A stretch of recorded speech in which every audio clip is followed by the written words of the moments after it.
Universal medical college and hospital limited আজকের সংবাদপত্রে আপনাদের স্বাগত। আজকের এই আলোচনা অনুষ্ঠানে আমাদের সাথে আছেন রাজনৈতিক বিশ্লেষক ডাক্তার সায়ন্ত শাখাওয়াত। শুভকামনা, আপনার ধন্যবাদ আপনাকে। ধন্যবাদ। তো আজকে আমরা আলোচনা শুরুতেই সংবাদপত্রের শিরোনামগুলো একটু পড়ে নিচ্ছি, তারপরে আমরা মূল আলোচনায় আসছি। এক ডানপিটে ছেলের রাজস্বিক প্রত্যাবর্তন। টাইম ম্যাগাজিনের, বিশ্ববিখ্যাত টাইম ম্যাগাজিনের সাথে সাক্ষাৎকারে তারেক রহমানকে নিয়ে সাক্ষাৎকার। এটি মানব জমিনের মূল প্রতিবেদন। ভারতের সংসদ শ্রদ্ধা জানালো খালেদা জিয়াকে। আর তরুণরাই নতুন বাংলাদেশের নেতৃত্ব দেবে বলেছেন প্রধান উপদেষ্টা। দৈনিক আমার দেশ। ট্রাম্পের শক্তিমত্তা প্রদর্শনে বিশ্বজুড়ে অস্থিরতা।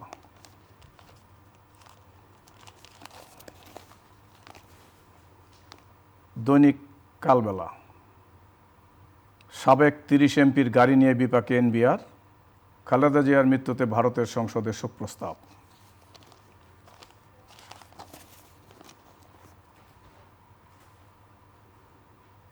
দৈনিক দেশ রূপান্তর। প্রযুক্তিগত অগ্রগতি বাড়ানোর তাগিদ প্রধান উপদেষ্টার। 3 জেলায় হামলা ও সংঘর্ষে আহত 39। ভোটের মাঠে সংঘাত।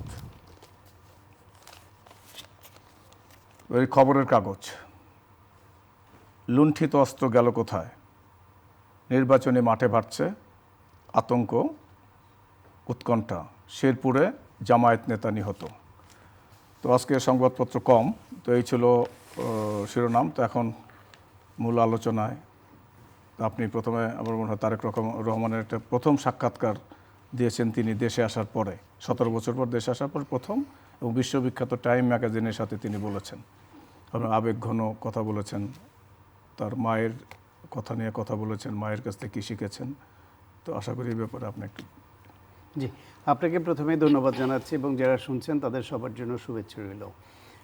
হ্যাঁ, দেশে আসার আগে তিনি বিবিসিকে ইন্টারভিউ দিয়েছিলেন এবং আরও কিছু ইন্টারন্যাশনাল সংবাদ মাধ্যমকে ইন্টারভিউ দিয়েছিলেন, কিন্তু দেশে আসার পরে এই প্রথম কোনো সংবাদ মাধ্যমে ইন্টারভিউ, তাও বিশ্ববিখ্যাত টাইম ম্যাগাজিনে। এবং টাইম ম্যাগাজিনে খুবই বড় পরিসরের একটা প্রতিবেদন ছিল এটা, প্রায় 3300 শব্দের এক দীর্ঘ প্রতিবেদন। সেই প্রতিবেদনে তারেক রহমানের দেশে প্রত্যাবর্তন এবং তার নতুন পরিস্থিতিতে তার উপর যে দায়িত্ব বর্তেছে, তার পরিকল্পনা, তার অনুভূতি সব কিছুই প্রায় তুলে আনা হয়েছে। পাশাপাশি তারেক রহমানের বিরুদ্ধে অতীতে যেসব সমালোচনা ছিল সেই সমালোচনার বিষয়েও তাকে প্রশ্ন করতে টাইম ম্যাগাজিন ছাড়েনি এবং তার উত্তরও তারেক রহমান দিয়েছেন। তো সেই ক্ষেত্রে এই তারেক রহমানের প্রত্যাবর্তনকে রাজস্বিক প্রত্যাবর্তন বলা হয়েছে এবং এগিয়ে থাকা প্রার্থী হিসেবে উল্লেখ করা হয়েছে। এখানে সাম্প্রতিককালের একটা জরিপের ফলাফল উল্লেখ করে টাইম ম্যাগাজিন লিখেছে যে প্রায় 70% জনমত জরিপে বিএনপি এগিয়ে আছে, যেখানে জামায়াত এগিয়ে আছে 19% জনমত জরিপে। তার মানে টাইম ম্যাগাজিন এই ধারণা দিয়েছে যে প্রার্থী হিসেবে এগিয়ে থাকা তারেক রহমান এবং তার দল, তারাই হয়তো ভবিষ্যৎ রাষ্ট্র পরিচালনার দায়িত্বে আসবে। সেই ক্ষেত্রে তারেক রহমান এই যে দীর্ঘদিন পর দেশে আসলেন, আসার পরেই তার মায়ের মৃত্যু, সেটা তাকে ব্যক্তিগতভাবে সাংঘাতিকভাবে নাড়া দিয়েছে, কিন্তু নাড়া দেওয়ার পরেও তিনি রাজনৈতিক দায়িত্ব পালনে দৃঢ় থেকেছেন এবং এই দলের জন্য তিনি তার হঠাৎ করে আবহাওয়াজনিত পরিবর্তন, ইউকে থেকে বাংলাদেশে এসে তার কণ্ঠস্বরে একটা পরিবর্তন এসছে, তার শারীরিক অসুস্থতাও এর মধ্যে তার হয়েছে, তারপরেও তিনি রাত দিন কর্মী সংগঠন, জনসভা সব নিয়ে ব্যস্ত থেকেছেন। সেই সব কথাগুলো এসছে। তো টাইম ম্যাগাজিন তার বোঝার চেষ্টা করেছে যে তারেক রহমানের প্রায়োরিটি কিসে এবং তিনি কি করতে চান। তিনি বাংলাদেশের মানুষের নিরাপত্তা দিতে চান, সে কথা বলেছেন। বাংলাদেশের মানুষ যেন নির্বিঘ্নে নিরাপদে ব্যবসা করতে পারে সে কথা বলেছেন এবং দেশকে এগিয়ে নিয়ে যাওয়ার জন্য তার যে পরিকল্পনা সেগুলো তিনি ব্যক্ত করেছেন। আসলে তারেক রহমান বাংলাদেশে আসার আগে থেকেই তাকে নিয়ে বিভিন্ন ক্ষেত্রে সাংঘাতিক আগ্রহ তৈরি হয়েছিল এবং তার বক্তব্য খুব প্রশংসিত হচ্ছিল। ইউকে থাকা অবস্থায় 5ই আগস্ট এবং তারপর ওই 5ই আগস্টের যে গণঅভ্যুত্থানটি ঘটলো, আপনি খেয়াল করে দেখবেন যে ওই সময় বাংলাদেশে ব্যাপক দাঙ্গা হওয়ার একটা আশঙ্কা তৈরি হয়েছিল, যখন 16 বছরের বেশি সময় ধরে জেকে বসে একটা ফ্যাসিবাদ গোষ্ঠী যখন গণহত্যা চালিয়ে পালিয়ে গেল, গণহত্যা করে, সেই অবস্থায় তারা ব্যাপক আওয়ামী লীগের নেতাকর্মীদের বাড়িঘর বা তারা ব্যাপকভাবে আক্রান্ত হয় এবং খুনোখুনি হওয়ার একটা উপক্রম হয়েছিল। এমনকি কেউ কেউ অনেকে বাংলাদেশের সংখ্যালঘু সম্প্রদায় নিরাপদ থাকবে কিনা সে আশঙ্কাও ব্যক্ত করেছিল। সেই সময় তারেক রহমান, ম্যাডাম খালেদা জিয়া এবং জামায়াতের নেতারা সবাই যে আহ্বানটা জানিয়েছিলেন সবাইকে ধৈর্য ধারণ করবার, এবং সেখানে বড় দল হিসেবে বিএনপি এবং তার নেতা হিসেবে তারেক রহমান অত্যন্ত যোগ্যতার পরিচয় দিয়েছেন তার দলের নেতাকর্মীদের শান্ত রাখবার ব্যাপারে। ফলে যেরকম আশঙ্কা আওয়ামী লীগের নেতারাও করেছিল যে তাদের পতনের পরে বা তাদের ক্ষমতাচ্যুত হওয়ার পরে তাদের লক্ষ লক্ষ নেতাকর্মী মারা যাবে, তার কিছুই ঘটেনি। এবং তারপর থেকে তারেক রহমানের যেই বক্তব্য, তার যে বিভিন্ন প্ল্যানিং, এটা কিন্তু দলের গণ্ডি পেরিয়েও তার বাইরেও প্রশংসিত হয়েছে। বিশেষ করে তিনি যখন বাংলাদেশে আসলেন, আসার দিন যেদিন তাকে স্বাগত জানিয়ে সমাবেশ করা হলো, সেই তার অভ্যর্থনা সমাবেশে সেই দিনও কিন্তু ব্যাপক লোক সমাগম হয়। তিনি খুব সংক্ষিপ্ত বক্তব্য দিয়েছেন।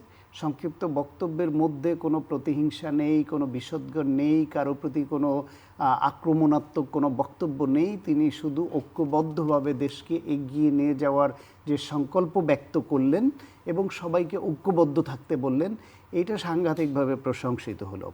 এরপরে তার মায়ের মৃত্যুর পরে সেই জানা যায় তিনি যে কয়েকটা বাক্যে মাত্র মায়ের জন্য দোয়া চাওয়া এবং মায়ের কাছে কারো কোনো দেনা পাওনা থাকলে তাদেরকে জানানোর, একটি সাধারণ মুসলিম পরিবারের একজন সন্তান তার পিতা বা মাতাকে হারালে ঠিক যেইভাবে কথা বলেন তিনি ততটুকুই বলে থামলেন। তার মার প্রতি যে অন্যায় করা হয়েছে, তাকে যে মৃত্যুর দিকে ঠেলে দেওয়া হয়েছে বিনা চিকিৎসায়, কিংবা স্লো পয়জনিং করা হয়েছে বলেও বিভিন্ন মহল থেকে অভিযোগ আছে, সেই বিষয়ে একটা শব্দ তিনি বললেন না, এটাও প্রশংসিত হয়েছে। তারপর থেকে বিভিন্ন এই যে তার দলীয় কর্মীদের সঙ্গে তার বিভিন্ন প্রোগ্রাম, বক্তব্য, এমনকি সংবাদ মাধ্যমের প্রতিনিধিদের সঙ্গে তিনি ঢাকার একটা হোটেলে যে একটা মতবিনিময় সভা করলেন, তার প্রতিটা জায়গায় কিন্তু সাংঘাতিকভাবে প্রশংসিত হয়েছে তার বক্তব্য, তার ভবিষ্যৎ যে রাষ্ট্র পরিচালনায় তার যে চাওয়া, তার যে অভিব্যক্তি, সব কিছু মিলিয়ে। ফলে টাইম ম্যাগাজিন যেটা লিখেছে সেখানে তার ভালো মন্দ সব মিলিয়ে কিছু টাচ দিলেও সামগ্রিক অর্থে বাংলাদেশের মানুষ নতুন এক তারেক রহমানকে আবিষ্কার করছে, যে 38 বছর আগে বিএনপির প্রাথমিক সদস্যপদ নিয়ে তার রাজনীতি শুরু করে সেই পথ চলা, তারপরে 17 বছর ধরে তিনি দেশ থেকে বিতাড়িত হয়ে অ্যাসাইলামে ওইখানে থাকতে বাধ্য হলেন, প্রবাস জীবন করলেন, সেইখানে বসে দলকে সংগঠিত করলেন, দলের নেতৃত্ব দিলেন। খেয়াল করে দেখেন, ম্যাডাম খালেদা জিয়াকে যখন গ্রেফতার করে জেলে নেওয়া হলো, আওয়ামী লীগ তাদের সমস্ত স্টেট অ্যাপারেটাসগুলি ব্যবহার করলো বিএনপিকে ভাঙার জন্য। বিএনপিকে নানান প্রলোভন দেখিয়ে নির্বাচনে নেওয়া হলো, তার নেতাদের দলছুট করে বিএনপি থেকে বের করে অন্য দল করার চেষ্টা করা হলো, তো কেউই সফল হলো না। যেখানে ম্যাডাম খালেদা জিয়া জেলে, তাহলে এই দলটাকে ঐক্যবদ্ধ রাখবার জন্য মূল ভূমিকা পালন করেছে কে?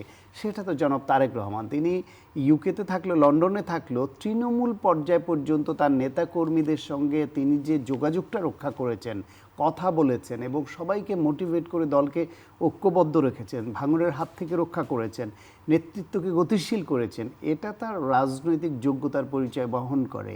অনেকে বলার চেষ্টা করেন যে রাজার ছেলে রাজা হবে নাকি। তারেক রহমানের আজকে এটা রাজস্বিক প্রত্যাবর্তন, কিন্তু রাজার ছেলে রাজা ওই ফর্মুলায় না। তিনি হচ্ছেন নিজে রাজনীতি করে করে তৃণমূল পর্যায় থেকে 38 বছর ধরে রাজনীতি করে করে নিজেকে তৈরি করে আজকের পর্যায়ে এনেছেন। এবং একটা কথা বলতে দ্বিধা নেই যে এর আগে বিভিন্ন সময় তারেক রহমানের তার কিছু বক্তব্য, তার অনেক বিষয় নিয়ে অনেকে সমালোচনা করার সুযোগ পেত, কিন্তু গত কয়েক বছরে আমি দেখছি যে তার কোনো বক্তব্য নিয়ে বিতর্ক তোলবার মতো সুযোগও তার প্রতিপক্ষরাও পায়নি। এমনকি অনেককে দেখেছি আগে ব্যক্তিগতভাবে তারেক রহমানকে পছন্দ করতেন না, তার রাজনৈতিক দলের আদর্শের ধারে কাছেও না, সেই সমস্ত সুশীল সমাজের প্রতিনিধিরাও গত এই গণঅভ্যুত্থান পরবর্তী সময়ে কিন্তু বলছেন যে না, তারেক রহমানের ম্যাচুরিটি, তার প্রজ্ঞা, তার পলিটিক্যাল যে উইজডম, সেটা অনেক পরিপক্ক হয়েছে এবং তিনি ভালো কথা বলছেন, ভালো ভূমিকা রাখছেন, তার রিফ্লেকশন অনেকখানি টাইম ম্যাগাজিনে আছে। আচ্ছা, ধন্যবাদ। আর একটা বিষয় আমরা আসি যে নির্বাচন একদম কাছাকাছি চলে এসেছে, তো এর মধ্যেই কিন্তু উত্তেজনা বেড়েছে, সংঘর্ষ হয়েছে। আজকেই যেমন ঝিনাইদহে শেরপুরে যে ঝিনাইগাতিতে বিএনপি এবং জামাত সমর্থকের মধ্যে সংঘর্ষে একজন জামায়াত নেতা মারা গেছে। এ নিয়ে আন্দোলনের কর্মসূচি দিয়েছে ঢাকা বিশ্ববিদ্যালয় থেকে। আর আরেকটি বিষয় যে জামায়াতের আমির বলেছেন যারা মায়েদের গায়ে হাত তুলেছে তারা ক্ষমা চাও, এটি কালবালার একটা প্রতিবেদন। তো এই প্রসঙ্গে আপনার একটু যদি বলতেন যে। এইটা খুব অনাকাঙ্ক্ষিত যে গণঅভ্যুত্থান পরবর্তী বাংলাদেশে যে ফ্যাসিবাদের দ্বারা নিপীড়িত এই উভয় দল বা উভয় জোট, যারা ফ্যাসিবাদের বিপক্ষে একসঙ্গে আন্দোলন করলেন, একজোটে ছিলেন, তারা উভয়ই নিপীড়িত ভাই ভাই। জামায়াত তার গুম খুনের শিকার হয়েছে, বিএনপি ফ্যাসিবাদের হাতে গুম খুনের শিকার হয়েছে, জুলুম, হামলা, মামলা, জেল, আয়নাঘর, মানে কি করেনি, সর্বশেষ গণহত্যার শিকার হয়েছে এই দুইটা দলের নেতাকর্মীরাই সংখ্যায় অনেক। এই দল দুটি এখন রাজনৈতিক প্রতিদ্বন্দ্বী হিসেবে গণতান্ত্রিক পদ্ধতিতে নির্বাচনে প্রতিদ্বন্দ্বিতা করছে। আমাদের প্রত্যাশা ছিল যে এই প্রতিদ্বন্দ্বিতা যেন শত্রুতায় পরিণত না হয়, সংঘর্ষে রূপান্তরিত না হয়, এটা যেন স্ট্রিট ভায়োলেন্স বা কনফ্লিক্টের দিকে না যায়। এই প্রত্যাশা কিন্তু বেশিরভাগ দেশবাসীর আছে। নির্বাচনে এসছে, নির্বাচনে প্রত্যেকে যে যার বয়ান নিয়ে জনগণের কাছে যাবে, যে যার প্রতিশ্রুতি নিয়ে যাবে, দেশের জন্য তারা কি করতে চায়, কি পদ্ধতিতে করতে চায়, সেই তাদের প্রতিশ্রুতি নিয়ে যাবে। জনগণ নির্ধারণ করবে কাকে অধিকতর যোগ্য প্রতিনিধি মনে হয়, তাকে জনগণ ভোট দিবে। ভোটটা যাতে সুষ্ঠু হয়, মানুষ যাতে নির্বিঘ্নে ভোট দিতে পারে, রাজনৈতিক দলগুলো যাতে প্রচারণা চালাতে পারে ঠিকমতো, সেই ভোটটা যেন সঠিকভাবে গণনা হয় এবং রেজাল্টটা সঠিকভাবে ঘোষণা করা হয়, এই তো চাওয়া।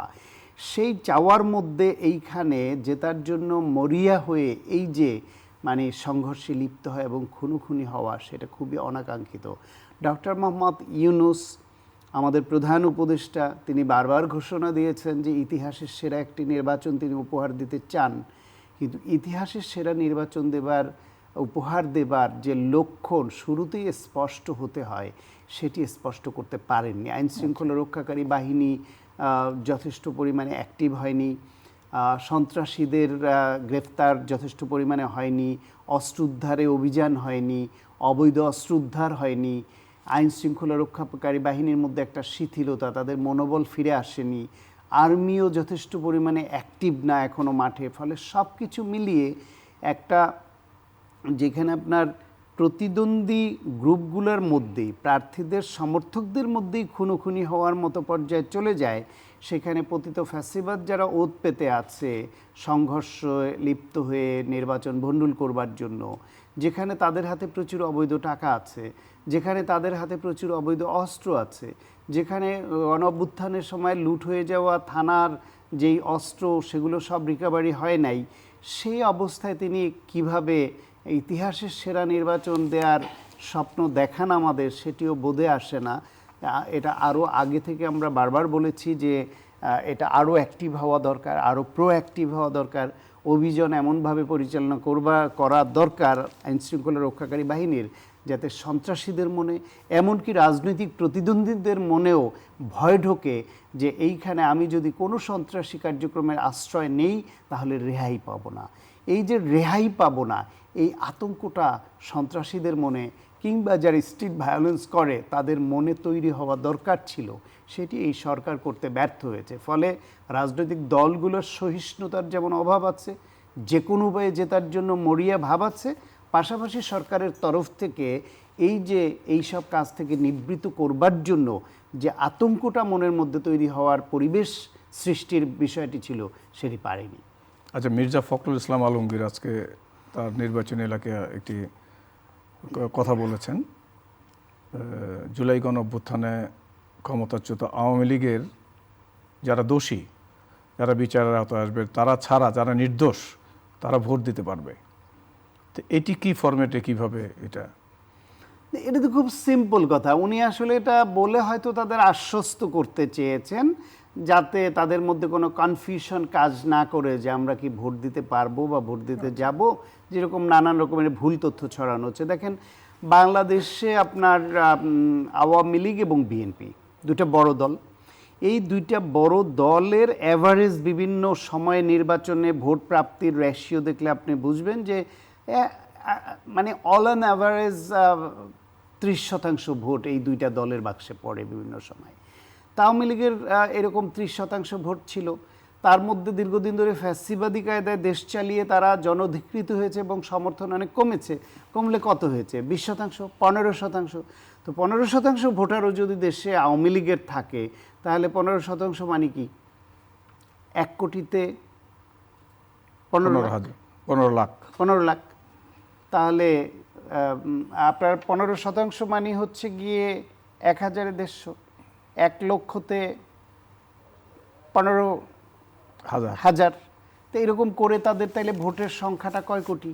তাইলে এই যে কোটি ভোটের যে যে ভোটাররা আছে, সেই ভোটাররা তাহলে কি করবে?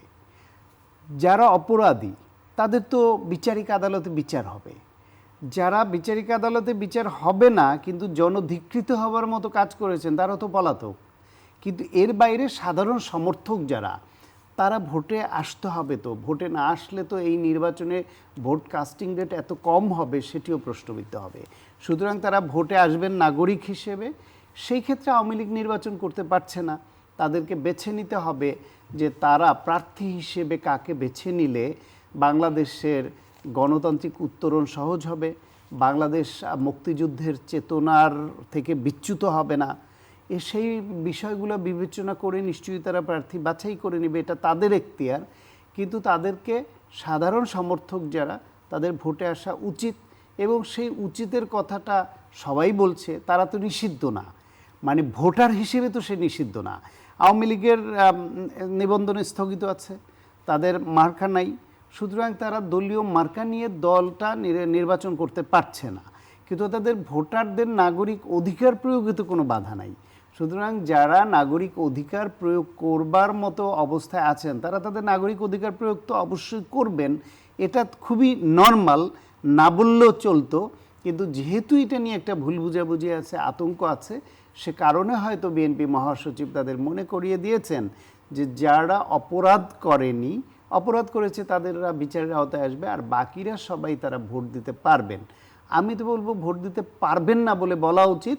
আপনারা ভোট কেন্দ্রে এসে আপনার পছন্দের প্রার্থী বেছে নেবেন, ভোট দিবেন। আজকে আমাদের বাংলাদেশের যে মার্কিন রাষ্ট্রদূত সিইসির সঙ্গে দেখা করেছেন, এবং দেখা করে তিনি কথা বলেছেন। সেখানে বলেছেন যে নির্বাচিত যে কোনো সরকারের সঙ্গে কাজ করবে যুক্তরাষ্ট্র, এবং তারা কোনো দলকে সমর্থন করে না, কোনো দলের পক্ষে তারা কাজ করে না। সব সময় যুক্তরাষ্ট্রের পজিশন এইটা। এক হলো যে যদি তারা কোনো দলের প্রতি রিজার্ভেশন থাকেও, সেটাও প্রকাশ্যে এইভাবে বলবে না। এটা গণতান্ত্রিক রীতিনীতির পর্যায়ে পড়ে না, কূটনৈতিক রীতিনীতির পর্যায়ে পড়ে না। ফলে এই যেই ল্যাঙ্গুয়েজ তিনি দিয়েছেন, এর বাইরে অন্য কোনো ল্যাঙ্গুয়েজ আসার সুযোগই কম। তার থেকে বড় হলো আমেরিকা কখনোই গণতান্ত্রিক পদ্ধতিতে কোনো নির্বাচন হলে সেই নির্বাচনী ইন্টারফেয়ার সাধারণত তারা করে না। তারা ইন্টারফেয়ার যেখানে যেখানে করে, সেখানে গণতন্ত্রের ব্যত্যয় ঘটলে কোনো একটা বিশেষ পরিস্থিতিতে তাদের স্বার্থ বিবেচনায় রেখে তারা ইন্টারফেয়ার করে। কাউকে তুলে নিয়ে যাওয়া, কাউকে বসানো, সেটা করে। কিন্তু বাংলাদেশে যেহেতু ফ্যাসিবাদের পতন ঘটেছে, বাংলাদেশে গণতন্ত্রের উত্তরণের একটা সুযোগ তৈরি হয়েছে। এইখানে গণতান্ত্রিক পদ্ধতিতে একটা নির্বাচন হলে সেই নির্বাচনের মাধ্যমে যারাই আসবে তাদের সঙ্গেই তারা কাজ করবে। কারণ বাংলাদেশে তাদের প্রচুর বিনিয়োগ আছে, বাংলাদেশের সঙ্গে বাইল্যাটারাল নানান রকমের অ্যাগ্রিমেন্ট আছে, ব্যবসা বাণিজ্যের সম্পর্ক আছে। সুতরাং এই দেশ পরিচালনার দায়িত্বে যারা আসবে তাদের সঙ্গেই তো তারা করবে, এটা খুব ন্যাচারাল। আর নির্বাচনের আগে কোনো ব্যক্তি বিশেষের কোনো বিশেষ দলের প্রতি আনুকূল্য আসে এরকম বক্তব্য কখনো কখনো আনঅফিসিয়ালি হতে পারে, কিন্তু অফিসিয়ালি আমেরিকা কখনোই কোনো দলের পক্ষে স্পষ্ট অবস্থান নেয় না বা গণতান্ত্রিক পদ্ধতির নির্বাচনকে ইন্টারফেয়ার করে না। তাদের ইন্টারফারেন্স এখানে দেখি না আমরা। আজকে আরেকটা জিনিস যে গুরুত্বপূর্ণ একটা খবর আমার দেশে, আচরণবিধি সংশোধনের উদ্যোগে আস্থার সংকটে ইসি। এটা একটা স্পেশাল আইটেম করেছে, যেটা মানে সংশোধন করতে গিয়ে ইসি আস্থার সংকটে আছে। এ নিয়ে কি বলবেন আপনি? না, আচরণ বিধি তো এখন এতদিন পরে এসে নতুন করে যদি আচরণ বিধি করে, সেটা যার বিপক্ষে যাবে সে মনে করবে ইসি পক্ষপাতিত্বমূলক আচরণ করছে, যার পক্ষে যাবে সে খুশি হবে। ফলে আচরণ বিধি তো আছেই, আর সেটা যদি সংশোধন করার দরকার হতো আরও আগে করলে সমস্যা কী ছিল, আরও আগেই করা উচিত ছিল। ইসিও নানান ক্ষেত্রে শিথিলতার পরিচয় দিয়েছে। বিভিন্ন জায়গায় যে আচরণবিধি লঙ্ঘনের অভিযোগগুলি আসছিল, শুরু থেকেই যদি ইসি কঠোর অবস্থানে থাকতো, তারা কঠোর মনোভাব প্রদর্শন করতো যে এর কোন পক্ষ, কোন দল, কোন ঘরানা সেটা দেখা হবে না, যে আচরণবিধি লঙ্ঘন করবে তার ব্যাপারেই কঠোর সিদ্ধান্ত নিবে। এইটা করতে পারলে, এমনকি পোস্টাল ব্যালট নিয়ে যে তুগলকি কারবারটা ঘটলো, সে সব কিছু মিলে ইসি একটা ফ্লেক্সিবিলিটি, একটা কেমন জানি একটা শেকি অবস্থান, মানে একটা আরও একটু স্পষ্ট করে বলতে গেলে ব্যাকবোনটা কেমন জানি শক্ত না, একটু মানে হেলে পড়ে, এরকম একটা ব্যাকবোন নিয়ে চলছে। ফলে এইটা ইসির জন্য খুব গুড জেস্চার না, তাদের জন্য খুব ভালো কোনো বার্তা বয়ে আনে না। ধন্যবাদ ডক্টর সায়ন্ত সাখাওয়াত আজকের আলোচনায় অংশ নেওয়ার জন্য। দর্শক ভালো থাকুন, আগামীকাল আবার দেখা হবে।